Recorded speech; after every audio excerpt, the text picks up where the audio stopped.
So welcome back. While the guests take the seats, let me introduce now the participants in this second session of the conference on reducing high structural unemployment and labour market duality.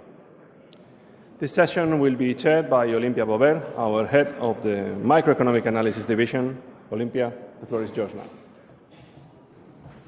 Well, good morning. I'm very happy to chair this panel with these three distinguished speakers. We have Samuel Ventolila, who is professor at CENFI in Madrid, Carlos Martín Urriza, chief economist at the Comisiones Obreras Union, and Stefanos Karpeta, director for employment, labor and social affairs at the OECD. Each speaker will speak initially for 15 minutes, and in a second round, additionally, they will have 5 minutes each to comment on the others' presentations, and then hopefully we'll have 10 to 15 minutes for questions from the floor. And the floor should know that you can also make questions, you can ask questions in Spanish because there is translation, so please prepare questions. We would like to have a lively discussion from the floor. The order of the presentations will be first Samuel, who will be discussing the 2012 Spanish labor market reform, and who will also be talking about Spanish structural or long-term unemployment. Do we really understand why it has always been so high? Has there been any change in long-term unemployment trends in recent years? Then it will be Stefanos' turn, who will speak about polarization and segmentation in the labor market, long-term trends and recent developments in the crisis and the recovery. And he will also talk about how to design and implement labor market reforms, timing, sequencing and packaging. And finally, we will have Carlos, who will speak about Spanish high temporary employment, implications and discussion of solutions, and also about trends in wage bargaining, labor institutions and inequality, with special emphasis to the situation in Spain as compared to the EU. Samuel, the floor is yours. Here is the pointer if you don't want to stand up. We've been told that microphones have been adjusted in case people want to stay sitting, but if you cannot hear one of us, please let us know. Thank you, Olympia. I want to thank the organizers for inviting me to participate in this roundtable. These are the questions that Olympia mentioned. What is the structural unemployment rate? Do we understand why it is so high? Has there been a structural change in the structural unemployment rate in recent years, the 2012 labor reform, and how can it be reduced? So the reason why I'm grateful is that, as you can see, these are very easy questions and also very easy to answer in 15 minutes. So we'll see how well I can do.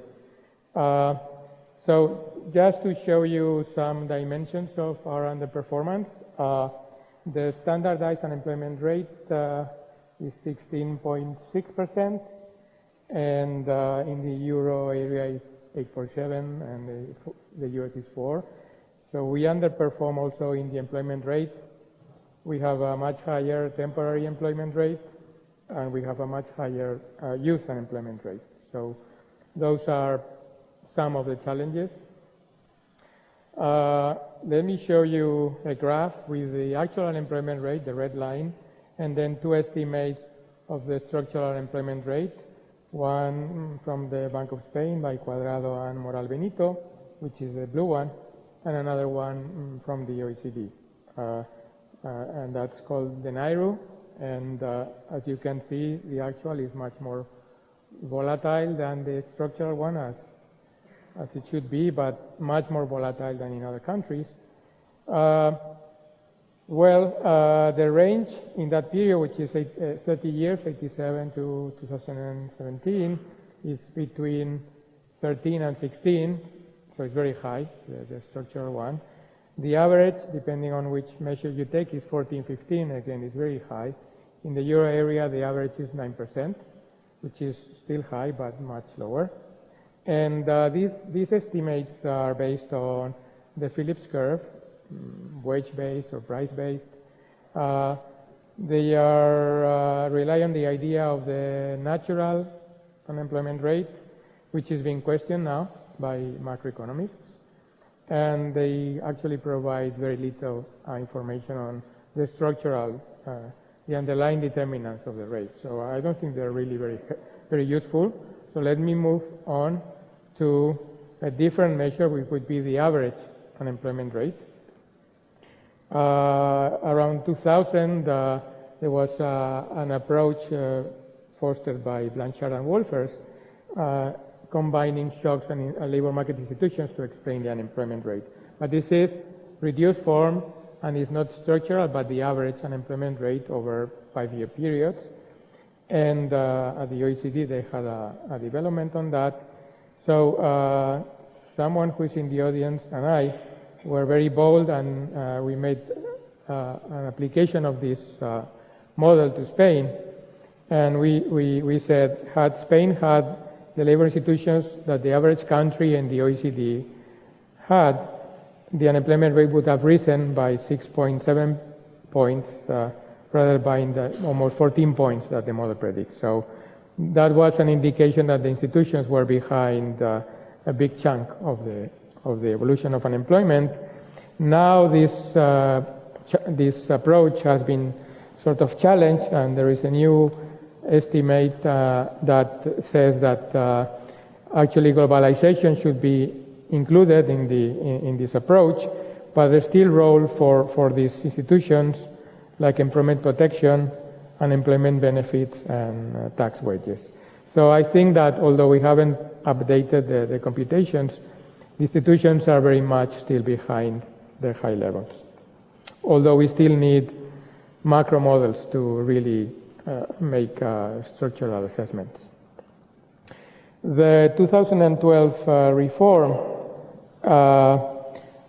mostly touched 3 areas. One was employment protection, and there was a reduction in severance pay for unfair dismissals by a sizable chunk, by a quarter more or less. There was a suppression of the fast-track dismissal and the interim wages. There were criteria for economic dismissals, and a suppression of the administrative approval for dismissals. So this was an attempt to reduce firing costs.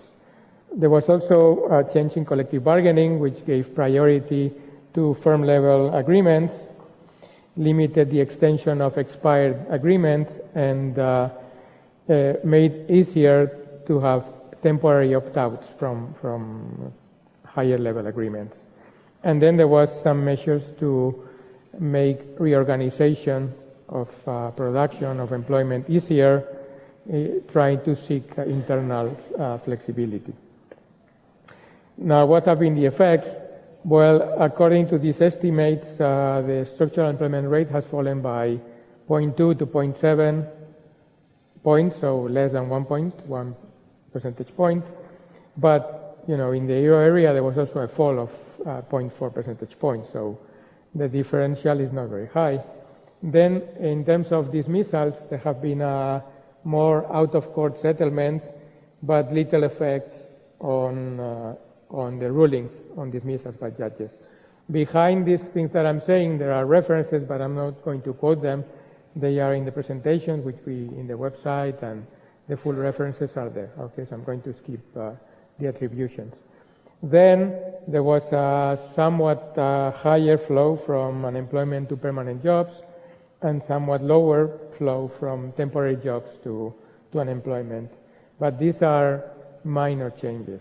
And then on wage setting, surprisingly, there has been a fall in the coverage of firm-level agreements to just 7%, and even a reaction in the dispersion of wages across industries, which is probably the opposite that was expected and sought.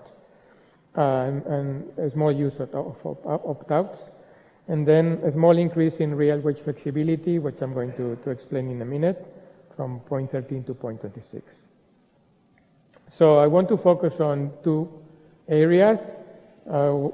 Essentially, the main area is the interaction between two institutions, wage setting and employment protection, and focus on two issues, volatility and real wage rigidity. Volatility, here I'm updating some computations that Juan Francisco Jimeno and I made in 2006. GDP is more volatile in Spain and other countries, so here you have ratios of volatility of GDP, of the cyclical component of GDP, in Spain vis-a-vis France, UK, and the US, and you see that it's higher. So what I'm looking is the volatility of employment normalized by the volatility of GDP, okay? And what you can see is that total employment, total hours, the number of employees, and the unemployment rate are much more volatile than elsewhere. And if you want to see this in a couple of graphs, this is a comparison of the cyclical component in Spain and the US. And one is employees, the other one is unemployment, the unemployment rate. The red line is, of course, Spain, so it's much more volatile than in the US, which is the flexible country. But of course, what this says is that flexibility in the US and in other countries takes place to prices. In Spain, it takes place to quantities, i.e. employment, okay?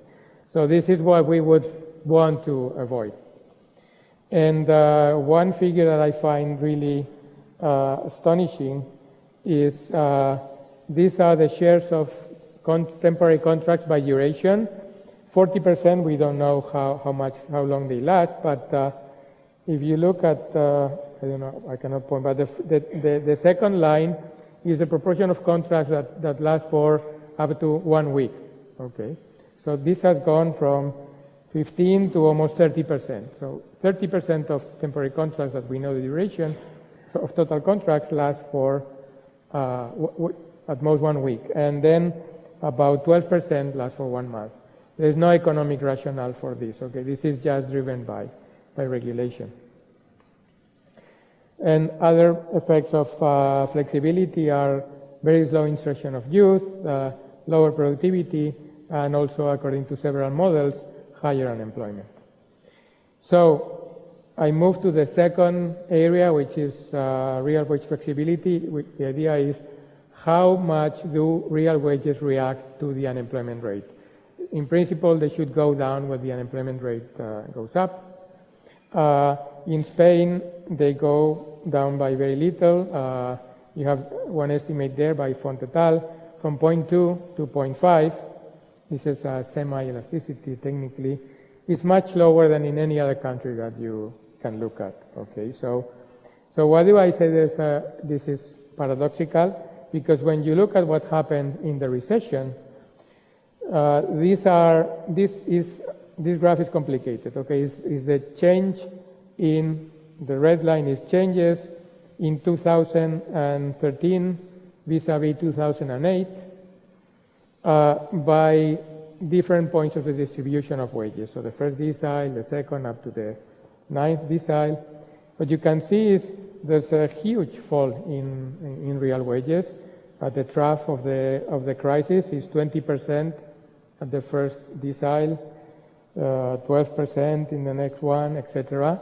So in fact, wages did react. What you can find is that above the median, they don't react.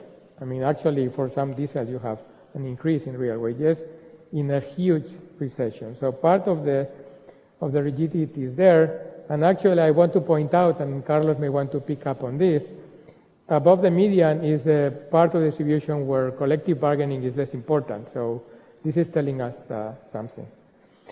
So how do I explain this paradox? Well, I mean, the causes of this disparity might be several: globalization, especially international trade, technological progress, sectoral composition, and actually the reform. I hope that Stefano will pick up on some of these themes, because I cannot. But my explanation is that we are asking some people, which are the people on temporary contracts, to bear the burden of adjustment in employment and adjustment in wages, okay? So my explanation is twofold. First, it took a long time for wages to react because the wages of permanent employees were not reacting, so the temporary ones who were moving were the ones who moved, who had lower wages, and then wage adjustments happen in the margin. Job movers essentially take all the brunt of the changes. Job stayers, they don't. Actually, they had an increase according to some computations up to 2012. And the elasticities are lower. So what should we do? I think we should fight duality. I'm going to propose 3 measures very quickly.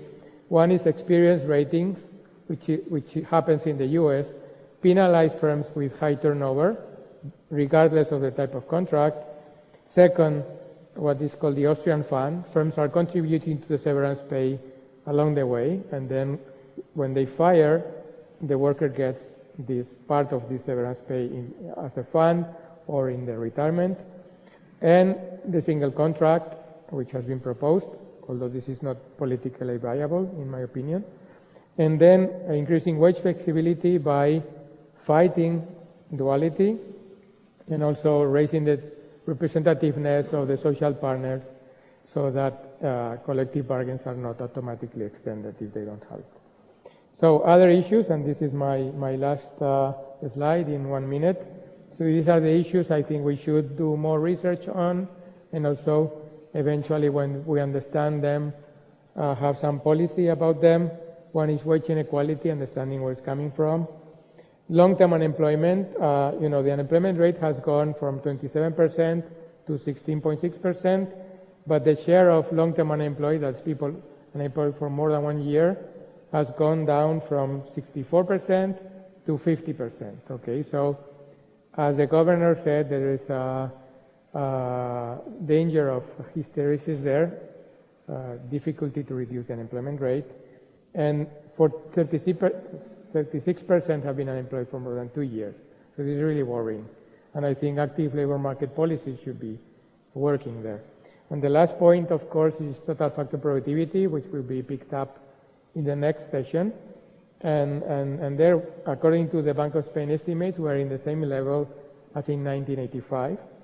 And there, the issues are duality, education, investment, competition, labor regulation, etc. So I'm finishing there, and we have lots of things to read if you want. Many thanks, Samuel. Okay, so Stefano, the floor is yours.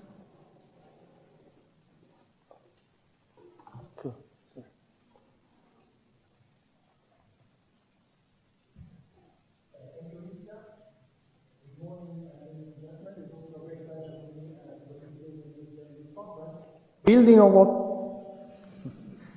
what Samuel was saying, let me just make a step backward and give you a little bit of the broader context in which labor market in Spain and other countries are actually changing.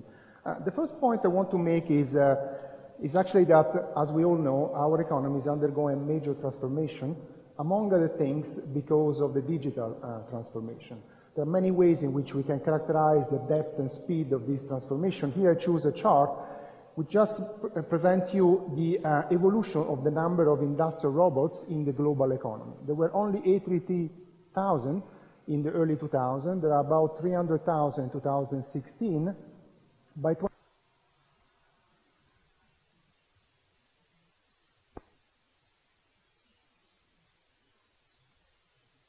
the US, the estimate suggests that the cost of owning and using a robot is in between $10 and $20 an hour, which is below the cost of actually a manufacturing worker.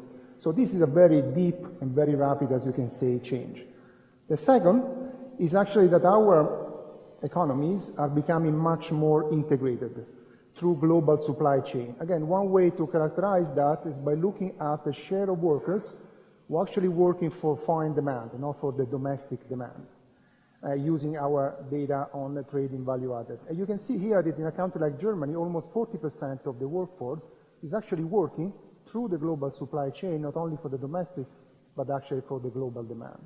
And the third mega trend that is affecting our labor market is, of course, the one of demographic changes, of aging of our population.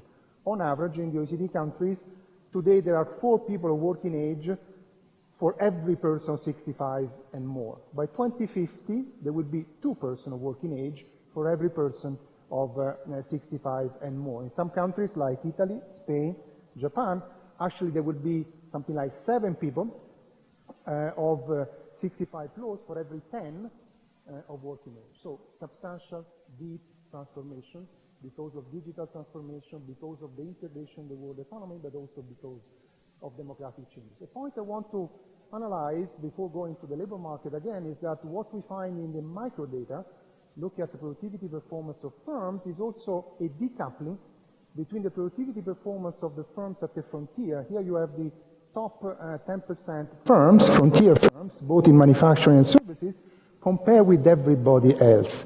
You can see here from the early 2010 to the latest information, 2013, you see the significant decoupling between the productivity performance of the top performing firms that tend to stay at the frontier because also they harness best the technology, digital technology in other countries, and everybody else. These are also implications not only for the job opportunity, but also for the wage dispersion, which is an important phenomenon we observe in all of the countries. Now, going back to the labor market are changing because of these structural mega trends. First thing, across a wide range of countries, all of the OECD countries, we see what Samuel was referring to before, also polarization in the labor market. Here you have the share of employment between the high-skill occupation, medium-skill occupation, and low-skill occupations. The blue and the green part of the bar are the high and the low, and they've been increasing. The share of the middle-skill occupation has been declining in all of the OECD countries. Some workers have been able to move upward in terms of higher skill occupation. Others are actually at the risk of sliding downward towards lower skill, lower paid occupations. The other is actually that while in Spain, like in Italy and other European countries, unemployment is still fairly high, we do observe significant mismatches between the demand and the supply. Here you have a chart in which you see that there are some skills that are in high demand and for which there is shortage, and these are some of the skills related to the new technology, but also social emotional skills, while other skills, those more used in manufacturing, in terms of equipment maintenance and so on, in which there is an oversupply. So yes, from an aggregate point of view, we have still high unemployment, but there is also a growing shortage of certain workers with certain type of skills, and in some countries, even in countries with a relatively high level of unemployment, this shortage is actually increasing, is pretty high. Third point, and here I'm speculating going to the future. Actually, we release today a policy note on the risk of automation. I can spend more time on that. I will just give you the glimpse. We are looking at the task that in the next 15 to 20 years could be performed by machine, by artificial intelligence, machine learning. We map them with what people do today, the tasks they perform today. We came with these numbers in which, on average, in the OECD countries, in the next 15, 20 years, about 14% of the job at high risk of being automated, so being completely displaced by machine. But if you look at the green part of the bar, this is actually a job that will stay, but job that will change deeply, because most than 50 to 70% of tasks today performed by the workers in these jobs could be performed by machines. So the workers would have to adapt to new tasks, new functions, to be still complementary to the machine. So big, rapid changes also going into the future. And the last point, and here again, we have very poor data, is about what is called the gig economy, or the crowd workers. These are actually digital vacancies which are posted through the 5 top English-speaking job matching platforms. You can see there is almost an exponential increase, still pretty small in terms of numbers, but very rapid increase. So the nature of work is changing. We have more people holding more than one job at the same time. We have more people potentially going forward, working for many different clients around the world through digital platforms. It's still very small in terms of percentages. The numbers vary from 0.5 percentage point to 3 percentage points of workers in which in one way or another are also working for the platform, but you can see the trend is evolving. And this again picks up only a small fraction of the total amount of workers involved through the platform economy. So big changes into the labor market. Going back to the polarization, one interesting evidence we have a chapter in the employment outlook last year, is that much of the polarization between high skill, low skill, with the middle declining, takes place not only because of changes across sectors, so employment shifting away from manufacturing and a little bit from agriculture into services, but it's taking place within sectors. So each and every sector is changing, and the demand within the sector is actually going to high skill, as well as, to some extent, to relatively lower skills. The point I want to mention is also, because this is again the note we have just released, is that the risk of automation, you might think, is actually affecting those in the middle. Well, not really. It's affecting still the low skilled, the low educated, and to some extent is also affecting entry jobs, the type of job that young people, including skilled young people, tend to get when they enter the labor market, or where they're still studying and also doing some work on the side. So to some extent, these changes are creating more potential for widening inequalities and polarization also in terms of wages. So what is the role for policy here? Well, certainly I think there should be a very strong focus on building the right skills, adapting these skills, recognizing what the labor market needs, and making sure the education system and training and retraining programs actually evolve in line with the demand. But I think perhaps of the most important point is the last bullet you have in this slide, is to rethink, and I will show you a few slides on that, rethink what every government does, which is lifelong learning. It doesn't work. It doesn't work in the Nordic countries of Europe, it doesn't work in the Southern European countries, it doesn't work in any country. It doesn't work for those who need it the most. It doesn't work for the low skilled. I'll show you a few charts on that. But really, if you follow what I said before about the risk of automation and the changes in the labor market, we are talking about reskilling a very large fraction of the workforce, which means a much bigger investment in terms of resources, but also in terms of the effectiveness of this investment. Why I'm worried about that? In this chart, you have data from our adult skills survey that shows you the share of workers who, if you like, can perform basic tasks using a digital technology. The little dot is actually the average, but if you look at the little tiret at the bottom, these are actually digital skills, basically being able to use a computer beyond just moving the mouse and searching on internet. And you can see that among the older workers, the share of those with digital skill is very low. It's not surprising. Very encouraging if you look at the triangle on the top. This is actually the digital skill, the share of people with digital skill for among those 25 to 34, much, much higher. So the new generation just entered the labor market has much, much higher digital skill. Yet, if you look in some countries to the right-hand side, you have almost 50% of those who have very little skills, digital skills. Why I was worried about lifelong learning, in this chart you have the extent to which adults are involved in a given year on formal and informal training by the level of skill. So level 4, 5 means the highest skill level.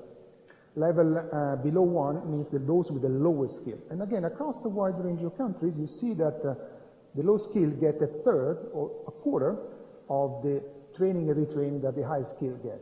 So our training and retraining programs for adults already into the labor market tend to widen the inequality between the low skill and the high skill. Employers, and to some extent even the workers, are less interested in training the low skill than they are in training the high skill. So a big change, I think, is needed.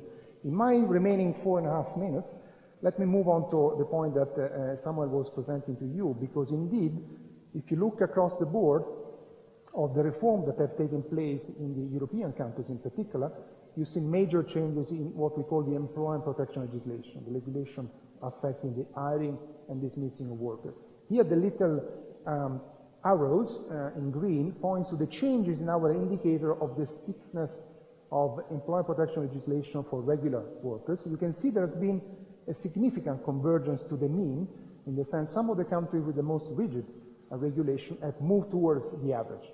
This is, of course, the case of Spain, the case of Portugal, the case of Italy, but you can see it is the case of Estonia and a significant range of countries, and Greece, and so on. There has been a significant change. For the first time, I would say, in the past almost 3 decades, the reform of employment protection legislation has focused on permanent contracts. Before, most of the reforms were actually focusing on creating flexibility at the margin through sort of temporary contracts and different type of atypical contracts. What is the impact of that? The jury is still out, there is no question. This is just a chart that you are very familiar with in the case of Spain, but also you have Slovenia on the top. There seems to be a short-term positive effect in terms of switching hiring more towards permanent contracts and a bit less towards temporary contracts. Using our data over time and across countries, we've also done some model simulation and regression analysis, which suggests that even in the long run, you could expect, by reducing the stringency of regulation for regular contracts, positive effect in terms of wages, even taking into account the change in the composition, you allow more low-skilled people to actually enter the labor market, and even an impact on the labor share. However, it matters when you make these reforms and what is the underlying context in which these reforms take place. The first thing, we have simulated whether if the same reform actually takes place in a downturn versus a recovery. So the top is actually doing an economic upturn. And here we are simulating the effect of the first 4 years of the introduction of reform that reduces employment protection legislation for regular contracts. You see that there is some decline in employment, but already from the second year on, there is a recovery, and at the end of the 4th year, employment is higher than what would have been without the reform, according to this simulation. However, if you look at the bottom chart, when you're making the same simulation at downturn, you see that actually the effect is negative and persistent even after the 4th year. But it is also important to take into account the context in which the reform takes place. Here we are making a different type of simulation. At the bottom chart, we are actually looking at the country in which there is a lot of segmentation in the labor market before the reform, meaning there is a higher share of people, workers on temporary contracts. And what you see is that the effect, which is the case of Spain, Italy, Portugal, a number of countries were making these reforms. You can see that the effect in terms of employment is negative only for the first year and then becomes positive almost very quickly in the second, third, and 4th year. Different case is when you make the same type of reform in a country in which there is no much segmentation. You see that the effect there tend to be persistent and negative. Of course, most of the countries that they've made these reforms made it because there was an underlying strong segmentation in the labor market. In the last minute, let me just conclude with a few general policy observations.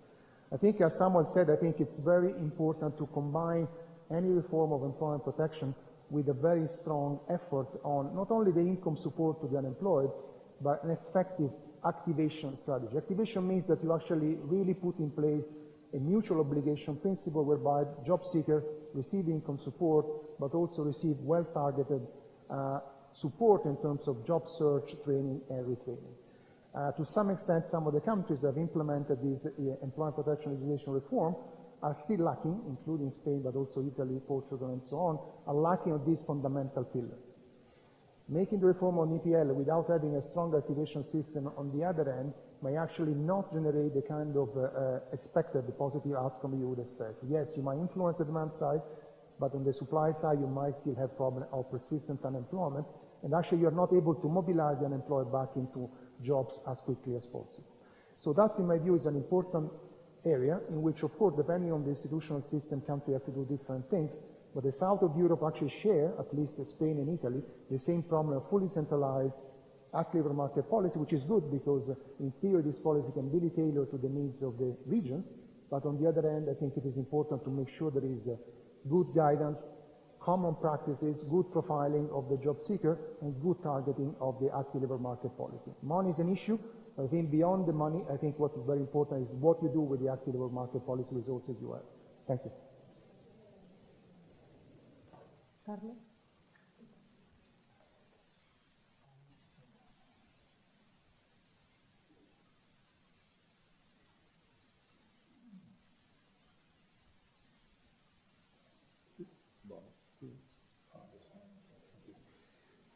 Well, good morning. Thank you for inviting me to participate on this meeting. The first thing I have to say is that I will not be talking on behalf of our executive board. Actually, I'm here to share with you some thoughts and ideas that we have elaborated in our economic department. I will be talking about high temporality in employment and wage trend in the Spanish economy, and the relationship with inequality that has grown along the few last years. The first thing I have to say is high temporality is actually good for two reasons and bad for almost everything else. The first reason, it is because it helps companies to survive when the recession arrives. The negative side effect of this is that our economy adjusts mainly to dismissals. The second reason is that high temporality helps to create new jobs. And this is mainly due to two mechanisms. The first one is because thanks to this high flexibility in the use of temporary contracts, the employer can transfer to the employee their centrality to create a new job, and this employee assimilated in the form of a more unstable employment. The other thing is that this high flexibility helps the employer to squeeze more productivity out of the temporary contracts because they are more willing to work for lower paid in order to get the contracts extended, or even better, to get a permanent job. But in the long run, this high temporality is bad for almost everything else. It's bad for efficiency, it harms the sustainability of public finances, it lowers the social cohesion. So in the long run, the cost of high temporality actually outweighs their benefits. If this is true, then why none of the measures and reforms taken in the past have done much about this high temporality, why they have not fixed? Well, the reason behind this is because our economy is also characterized by a high level of unemployment, and no government has ever dared to touch the core of this high flexibility in temporary contracts because it helps to create new jobs in the short term. But let's suppose that in the future we are lucky enough and we have a government that is not only compromised with the short term and is able to raise his eyes and look into the future, then what does a solution need to have in order to be successful in reducing this high temporality? The first thing I have to say about this is that much of the solution is outside the labor regulation, and it has to see with the nature of growth and the quality of the business and companies that compound our economy. But if we again focus on the labor regulation that usually is in the public debate, what should we ask to the solutions in this area is that they delivers in two things. The first thing is that our economy mainly adjusts through dismissals when the economic recession arrives because of this high flexibility in the use of temporary contracts. And the other thing is that we also have a very high rotation of employment, especially in the growth side of the economic cycle. So this should be any solution should give an answer to this, because this works like a squeezer of productivity for temporary contracts. There are many solutions that has been proposed for this high temporality. I only going to talk about three of them. One is the single contract that has been around us for a while. Actually, I'm sitting right next to one of his fathers. Although I think I heard that you are not defending it anymore. You say it's not possible, no? Yeah, that's right. It's not political. It's not going to be political able to develop it. The other is a more recent proposal made by Ciudadanos, a new political party. And the last one is the one we are proposing from our economic department that we call cost-sharing system. Well, as you know, single contracts propose an increase in severance payment with the seniority of the employee. I would like to read the solution because at least it's tried to do something about it, although I don't think it's a good solution, and the reason is because after a while of growth, many employees will gather up the top of this ladder, and so enterprises will have will have to face a very high cost of adjustment. So in order to avoid this situation, a rational employer will rotate employees at the beginning of this ladder. So at the end, we will have a situation very similar to the one we have right now. Ciudadanos, on the other hand, proposed to raise the severance payment of temporary contracts from 12 days per year to 20 days per year. And this will be good in order to reduce this high rotation, this high turnover that we have right now. But at the same time, Ciudadanos is proposing to broaden the legal grounds for dismissals, and this will tend to reduce this is for open-end contracts, what they are proposing, to broaden the legal grounds to dismiss a worker on an open-end contract. So this will push down the redundancy payment from 32 days to 20 days, and this will promote dismissal. That is something that we don't want it. Our proposal, the cost-sharing system, what it's proposed is to move from what we have right now, which is a quantitative-based external adjustment. Our economy mainly adjusts to quantities, to dismissals. We would like to move to a system that adjusts more to prices. So we want to move to a system that buffer the reductions in demand between the prices that the company pay to capital and workers. How this cost-sharing system will work? Well, wages can be cut up to a threshold in order to compensate losses in companies. This is a process that has to be negotiated with the workers' representatives. When wages are cut down, then companies cannot distribute dividends or pay bonuses to their executives, and they can recover the dividends and the bonuses that they are paying to their executives at the same pace that the wages will recover. For small companies that cannot adjust inside, what we are proposing is to create a public fund that we call a stable employment fund that will finance the temporary reductions in employment and the temporary reductions in work time for these small-sized enterprises.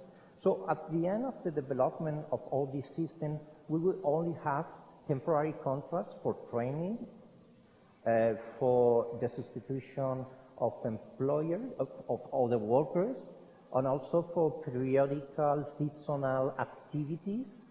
What we are proposing is to eliminate contrato de obra when our rate of unemployment is below 12%, and after a while we are proposing to limit contrato eventual only for long-term unemployment. These two contracts, contrato de obra and contrato eventual, represent 90% of all temporary contracts. Which are the advantages and disadvantages of this system? Well, among the advantages is that now we have a cost of adjustment that is shared by labor and capital. It is shared by all the workers inside a company, and not only for the one that has arrived, the last one. We also are keeping the safeguard in order to, yes, I have my last 5 minutes, no? We are keeping the flexibility to safeguard the survival of the companies, and we also are eliminating this rotation. Transaction is more stable, and equality will improve. Among the disadvantages, we have greater cost of negotiation, and the elasticity between jobs and GDP will lower in the recoveries. Also, we would have less dismissals when there is an economic recession. Let me use my last few minutes to try also to talk also about another important issue, which is the wage devaluation, which has been very important along the period of recession. we won't have much of the picture of how deep this devaluation has been if we only look to the average contract, and this is because there has been a lot of change in the composition of employment along the recession, so the average are influenced by those changes. So if we use a measure that eliminates this compositional effect, we see that the devaluation is deeper, and even it gets much deeper if we take into account also the stability of employment. Behind all this devaluation is of course the market, the rise in unemployment, but also there are the labor reforms are the ones that have provoked part of that devaluation. Actually, the way they were designed to do this, no? The main aim of the labor regulation, of the labor reform, was to recover and to extend the business margins, no? In order to help the companies to survive in a moment when the economic policy was against their interests and their needs. As you can see, there has been, as I said, those labor reforms. They have accelerated the increase in business margins. That was a tendency already in an economy since 1995.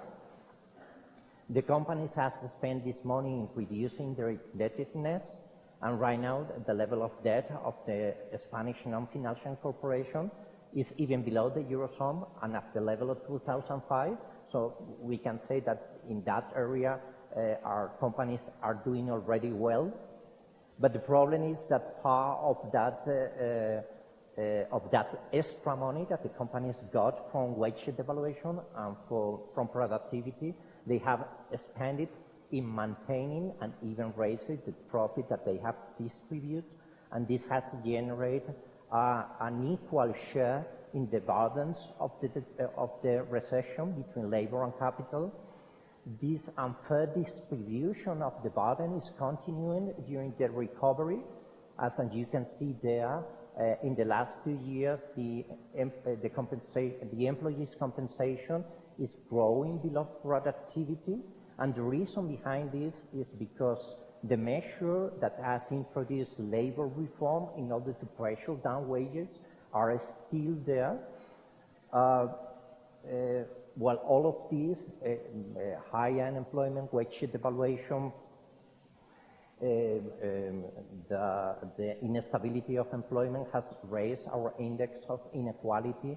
They have slightly calmed down during the recovery, but not on the wages. My final slide and my conclusion is that we should rethought out our labor reform because actually, well, it already has done its role. It helped the companies to reduce this over-indebtedness that they have when the bubble burst. But this is not anymore the problem. Now the problem is inequality. That's the reason why we need to rethought out this labor reform in order to allow the fair participation of workers in companies' prosperities, in order to produce a first distribution of adjustment costs in a future economic depression between capital and workers, and also to end up with this employment instability. That's all. Thank you. Thank you very much to the three of you for sticking to the time so well. Thank you. So now, if you would like to comment on each other's presentation, maybe we can follow the same order as before. First, Samuel. Okay. Yeah, so I have I guess, a comment and a question for Stefano.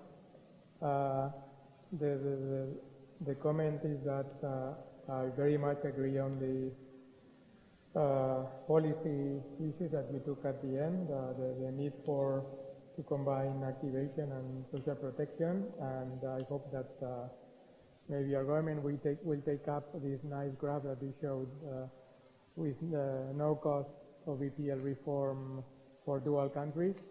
But I'm sorry, I want to put you on the spot because on the other issue, because these mega trends is really what's important now, and what really we should care about. So I see that you very politely left Spain out of almost all the graphs. But I want you to ask to answer, how do we fare? Because at least from the kinds of variables I've looked at, having to do with the effects of productivity, changing skills, polarization, etc., we don't seem to fare very well, because we were sort of isolated during the boom, and then when the bust came, everything came on us, and we don't seem to be taking any of the measures that I think would, the policy measures that would help us do well. And for Carlos, two things as well. One is, well, no, actually, there's one thing because I think it's very interesting, this cost-sharing proposal that you've told us. I've never heard of it before, so it's quite interesting, and I actually welcome the fact that the labor unions, or your labor union, is open to this trade-off between wages and dismissals, and a way to try to have more adjustment on wages in exchange for less dismissals. So a comment and a question again. The comment is that what temporary contracts would remain. You mentioned training and substitution. I fully agree with those, but I think I might look more unionist than the unions. But I think that contratos de obra, contratos eventuales, seasonal contracts, the experience to me is that it's very hard to tell when it's really justified to have a temporary contract, and so I think you are leaving too many loopholes there. And that's why I now favor more of a price approach in the way of this experience rating, where the firms are really paying for the turnover and the externalities they're creating on the public protection system. And the question is, how would it work? Because the natural level would be the firm level, not the industry level. Some firms do have their own agreements, but as we've seen, it's a very small minority. So how would it work for pymes, for small and medium-sized enterprises? Would the unions come in? Would be the Comité de Empresa, the workers' representatives, supported by the unions? How do you think this could work out? Because the devil is in the details.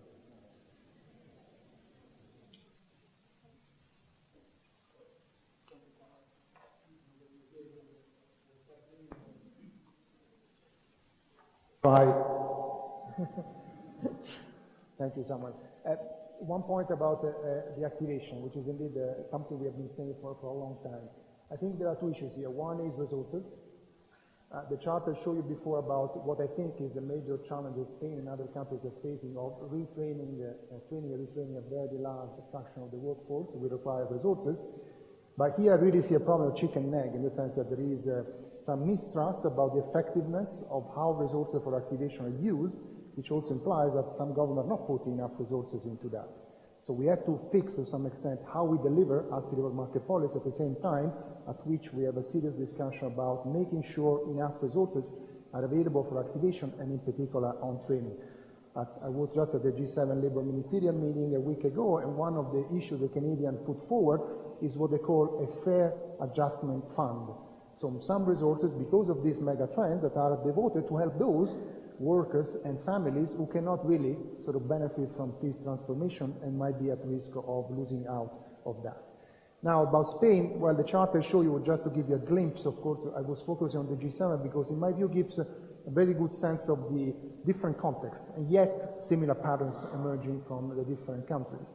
Spain fared very similar to a number of other European countries in terms of the polarization. Same thing that happened actually to Italy, in the sense that there is a polarization at the top, but significantly enough also at the bottom.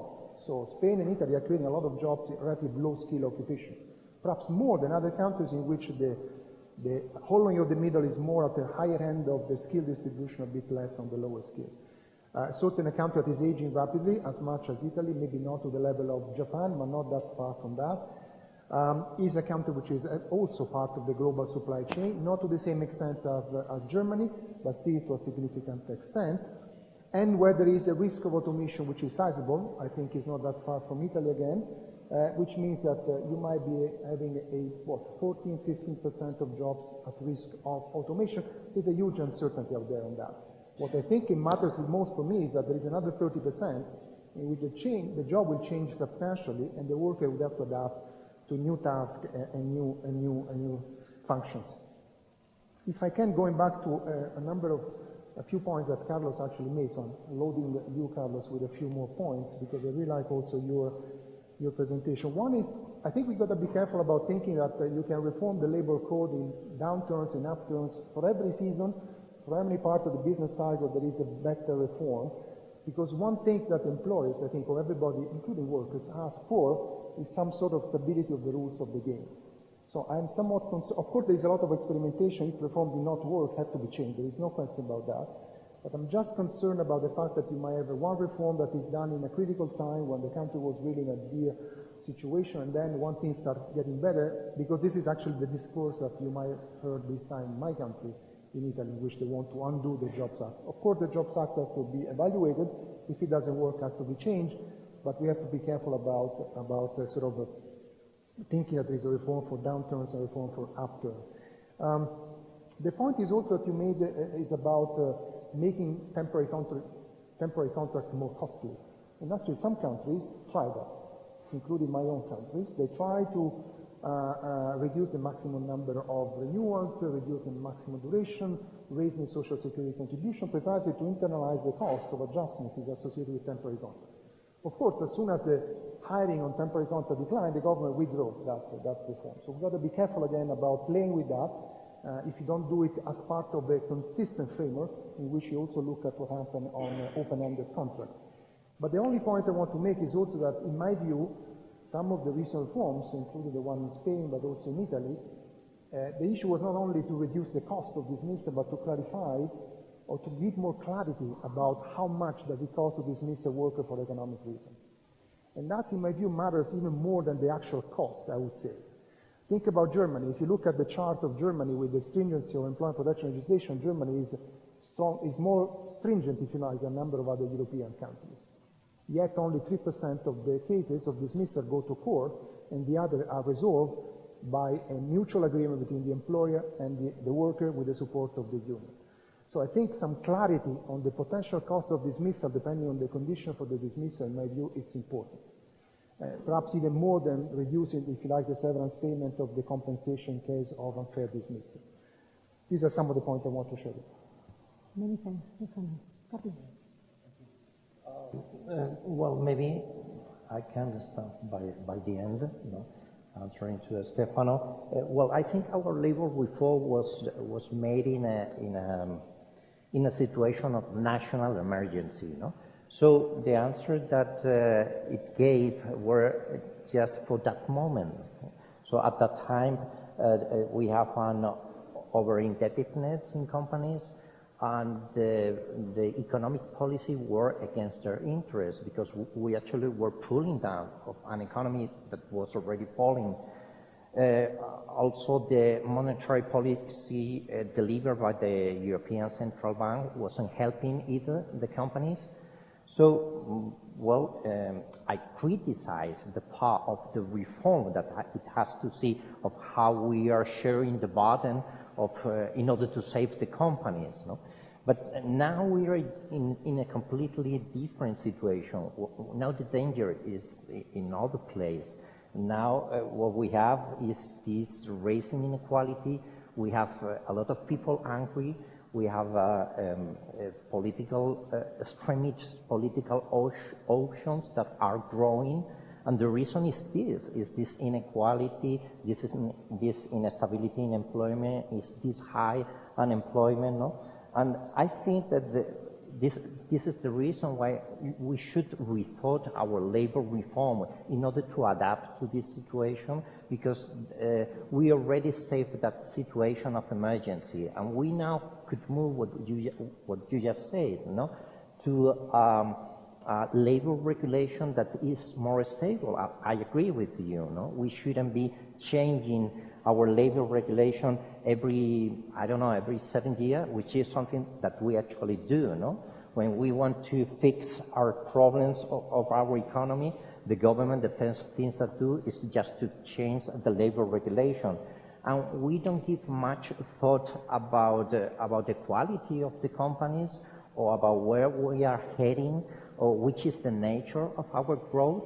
I mean, we could have the very best labor regulation that if we keep basing our growth in price bubbles, no? Well, this is gonna mean that we are gonna have unstable employment and high rates of unemployment. About what the question that Samuel asked me, well, actually, I couldn't draw all this system, the cost sharing system. A good friend of mine always said that if you want an idea end up in our official state official bulletin where our laws are released, no, you shouldn't make it public, no. So you have to keep it quiet and tell to the appropriate people, the government, of course, no, if you want that idea. So I think this is the end of this cost-sharing system because I just made it public, and I don't think it's going to have much of a life, no. But actually, you did the same, I think, with a single contract, no. That maybe you can build up over that, no, and explain why you're quitting the idea, no. Well, actually, the system is stopped to work in the sectoral agreement, no? So we are not saying that we should eliminate the agreements at our company level, but the system only can be developed, this sharing. What we are actually proposing is that we shouldn't change for this system that always adjusts through quantities to a system that adjusts through prices, but this has to be shared among the two sides, not only workers, also capital has to put part of the solution. Maybe a question I have for Stefano too is that you have talked about digitalization, and I thought you are right that this is not going to produce technological unemployment, and maybe the OECD is right with that analysis. But I think this is going to create also a big problem of left behind, and I don't know if the OECD has an opinion about that, of the left behind, and maybe you can say something about it. Thank you. Okay, since you were so good at keeping the time, maybe we have 1 minute for each of you to answer. Maybe if you want to answer Stefano, Carlos' question. So the last point that Carlos was making, yes, indeed, this is a major preoccupation, something which we have been working for I think, more than a decade, the issue of inequality. Of course, inequality has been increasing in most of the countries even prior to the global financial crisis and before any of the labor reform that we have been discussing today.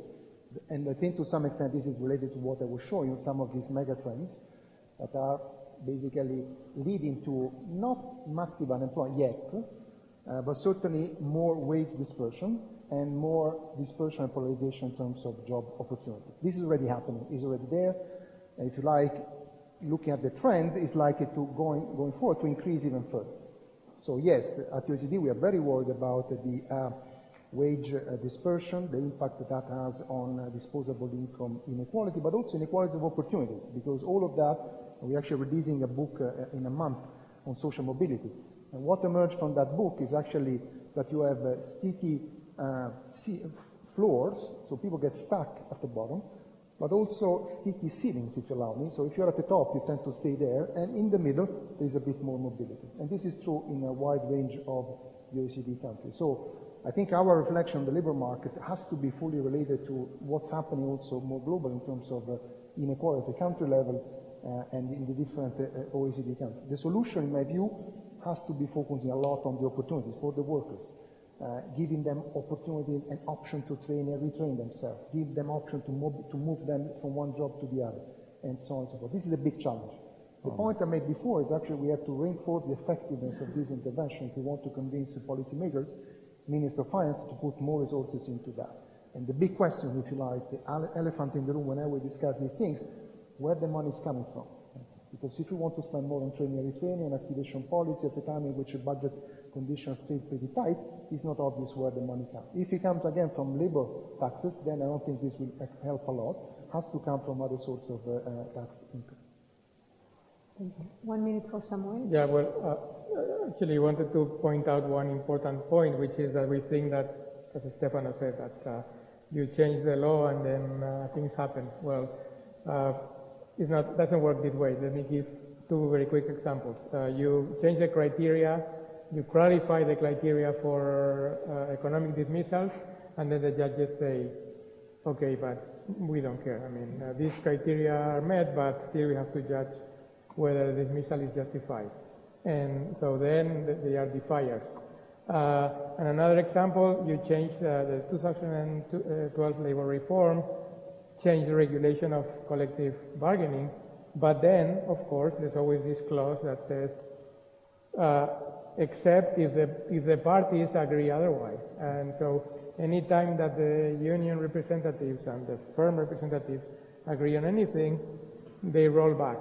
So I think that part of the reason why the 2012 reform did not have more effect is that actually the unions and the employers' associations have agreed on rolling back some of the changes. So some sort of social consensus seems to be crucial for these reforms to be effective.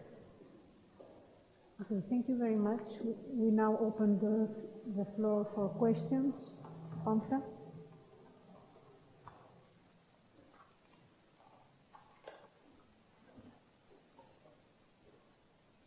So, thank you very much, Liz, for the interesting presentations. There are many, many comments and many questions that come to mind, but only one to in fact, about the last, when discussing the role for social policies in the future in this new labor market, you said that we need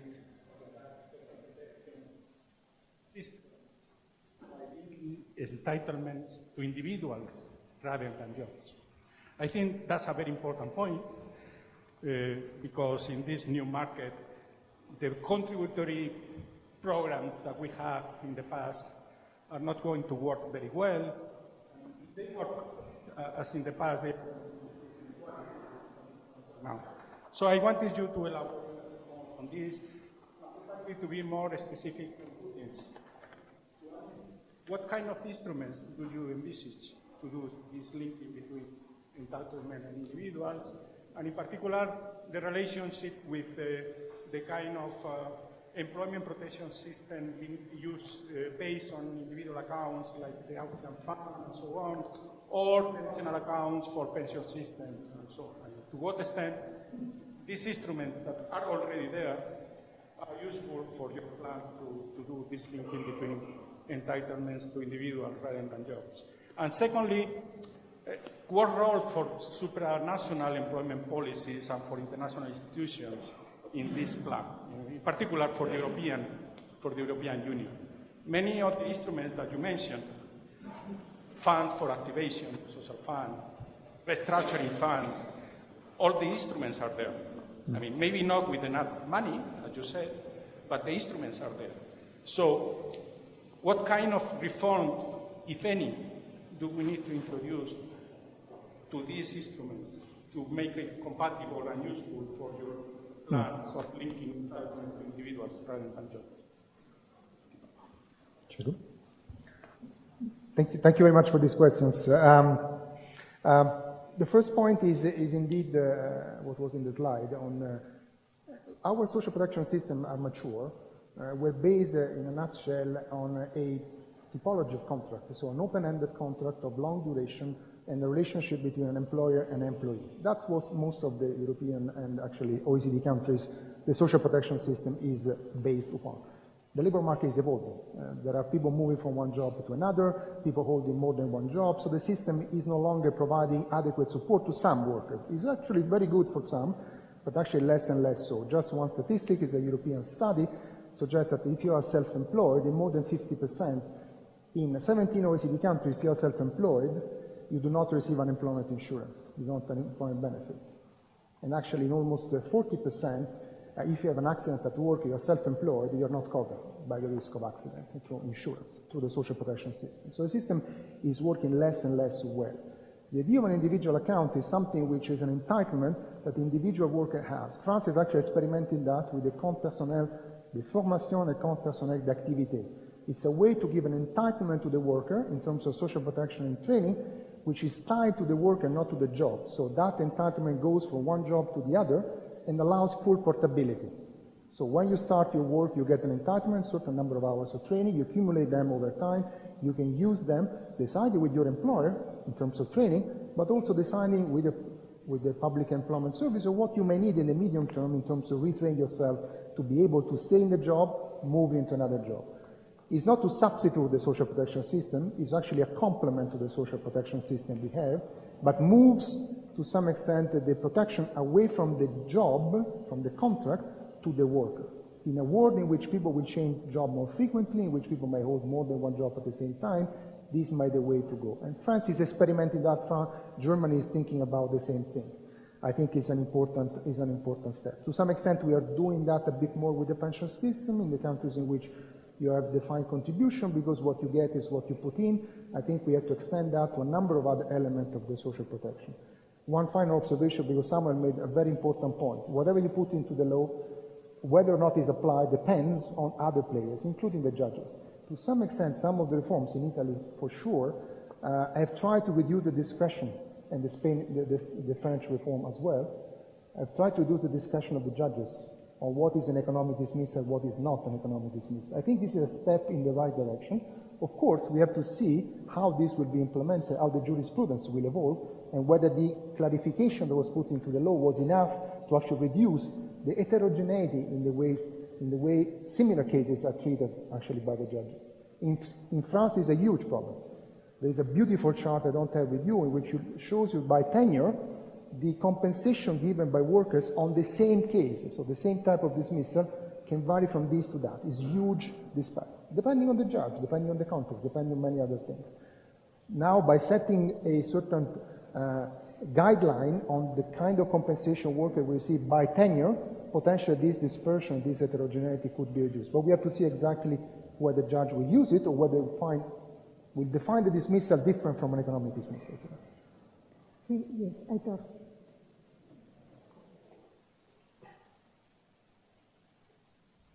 Thank you. I enjoy a lot the three presentations. My question, I will restrict myself to one question also for Carlos.